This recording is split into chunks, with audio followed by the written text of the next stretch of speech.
Hey guys, അപ്പോൾ ഇന്ന് പൊങ്കാലയുടെ തലേന്നുള്ള വിശേഷങ്ങളാണ് നിങ്ങളെ ഞാൻ കാണിക്കാൻ പോണത്. ഒരു 12 o'clock ആയപ്പോഴത്തേക്കും ഞാൻ അമ്പലത്തിൻ്റെ ഫ്രണ്ടിലോട്ടൊക്കെ പോയിട്ടുണ്ടായിരുന്നു.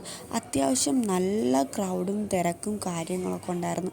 അമ്പലത്തിൽ തൊഴാനാണെങ്കിൽ ആൾക്കാർ 4 സൈഡിലും ക്യൂ ആയിരുന്നേ. പല സ്ഥലങ്ങളിൽ നിന്ന് വന്നിട്ടുള്ള ഭക്തജനങ്ങളായിരുന്നേ ഈ ഒരു വർഷത്തിലൊരിക്കൽ നടക്കുന്ന ആറ്റാൽ പൊങ്കാലയ്ക്ക് പങ്കെടുക്കാൻ വേണ്ടിയിട്ട് വന്നിട്ടുണ്ടായിരുന്നത്.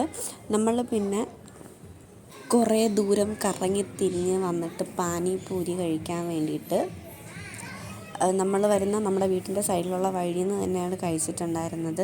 കുഴപ്പമില്ല, ഉത്സവപ്പറമ്പിൽ നിന്ന് കഴിക്കുമ്പം കിട്ടുന്നത് അതൊരു വേറൊരു വൈബല്ലേ. അപ്പോൾ പിറ്റേ ദിവസം രാവിലെ പൊങ്കാലയുടെ സമയമൊക്കെ ആയി. അപ്പോഴേക്കും നോക്കിയപ്പോഴത്തേക്കും 2 സൈഡിലും ഇഷ്ടം പോലെ ആൾക്കാർ പൊങ്കാല അടപ്പുകളും കൂട്ടി അവർ പൊങ്കാല ഇടാൻ വേണ്ടിയിട്ട് വന്നിട്ടുണ്ടായിരുന്നേ. അപ്പോൾ ഞാൻ പിന്നെ പോയിട്ട് നമ്മുടെ ബ്രേക്ക്ഫാസ്റ്റ് കഴിച്ചു. ഇഡ്ഡലി സാമ്പാറൊക്കെ ആയിട്ടിരുന്ന് കഴിച്ചിട്ടുണ്ടായിരുന്നു.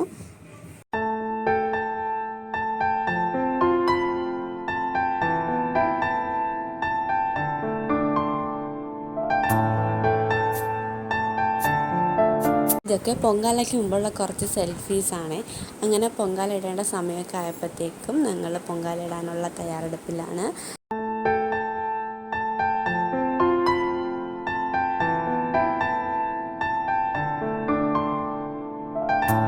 അങ്ങനെ പൊങ്കാലയൊക്കെ ഇട്ട് കഴിഞ്ഞ് കരഞ്ഞ് കുളിച്ച് വല്ലാത്തൊരവസ്ഥയായിരുന്നു കേട്ടോ. പക്ഷേ പൊങ്കാല ഇടുമ്പോൾ കിട്ടുന്ന ആ ഒരു ബ്ലെസ്സിങ്ങും വേറെയാണ്. അങ്ങനെ അതൊക്കെ കഴിഞ്ഞ് എൻ്റെ കോസ്റ്റ്യൂമൊക്കെ ചേഞ്ച് ചെയ്തിട്ടുണ്ട്.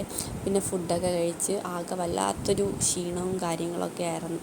പിന്നെ അത് കഴിഞ്ഞപ്പോഴത്തേക്കും അമ്പലത്തിൽ നിന്ന് നീതിക്കാനായിട്ട് പോറ്റി വന്നിട്ടുണ്ടായിരുന്നേ. അങ്ങനെ നിവേദ്യമൊക്കെ കഴിഞ്ഞതിന് ശേഷം പോറ്റി പോയിട്ടുണ്ടായിരുന്നു. അങ്ങനെ നമ്മൾ ആറ്റല്ലമ്മയ്ക്ക് വേണ്ടിയിട്ട് ഇട്ട പ്രസാദങ്ങളാണ് ഇതൊക്കെ. പിന്നെ ചേച്ചിയുടെ കണക്കായിട്ട് 101 കലം പൊങ്കാല ഉണ്ടായിരുന്നു.